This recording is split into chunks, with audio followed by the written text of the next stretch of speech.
WBC, right? So the WBC, and then we know Canelo was just successful against John Ryder, called Right. out Bivol for the rematch.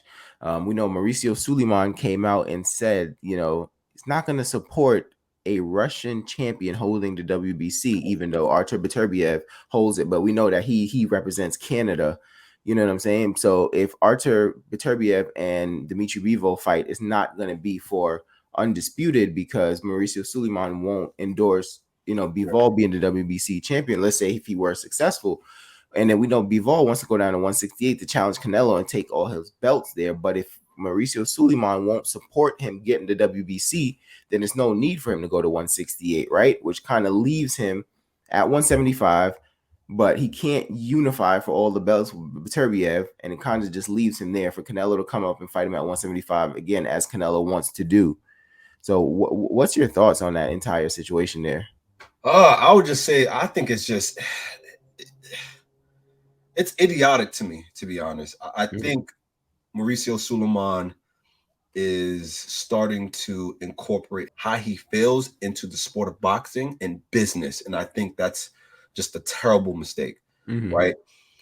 He's essentially saying that Bivol, no matter what weight class he goes to, he can never be undisputed because they're not going to sanction that bout, essentially, right? And I think Bivol, as a fighter, you don't know what his political beliefs are, right? You need to separate boxing from politics, geopolitics, right? Right. And I think the problem is he's associating a fighter from Russia, and saying, hey, because you're from Russia, you forfeit, essentially any rights you have of fighting for the WBC title. And I think that's not right. I don't think you should, because you don't know where he stands. He just lives in Russia. He was probably just born and raised in Russia. So now you're saying, okay, because he was a citizen of Russia and because of the Russian and Ukraine war, you don't want to, sanction a bout because he's fighting, or as if he's fighting on behalf of Russia. Right. And I think it get dicey because then at that point, if a political conflict occurs in another country, are you going to say the same thing? Right.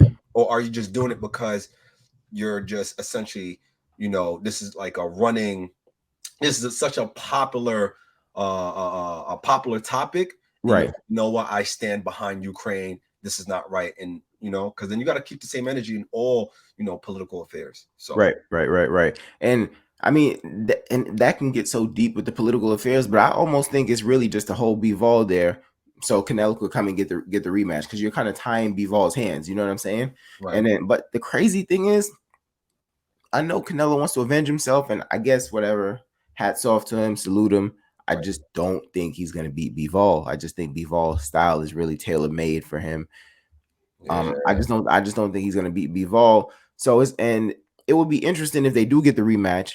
Let's say Bivol wins again, then will this thing go away where it's like, okay, we're not going to sanction him as the WBC champion? If it does, that's going to tell us everything we need to know about Mauricio Suleiman. That's a good point, because that can be, and Canelo and his ties with these sanctioning bodies, when you have a good relationship with these presidents, then they kind of look out for you, and they want to bend the rules for you as well.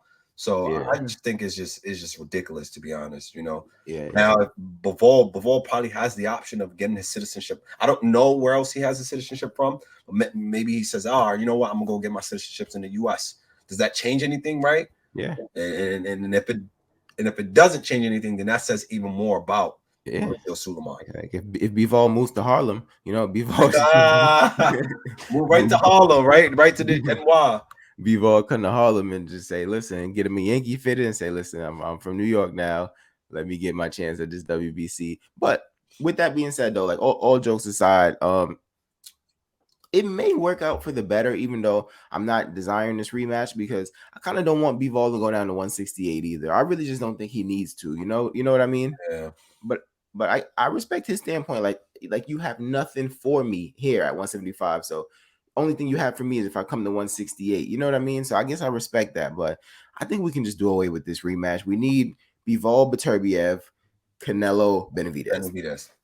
Canelo is just being on a dead horse. You're gonna move up and you're gonna lose to Bivol.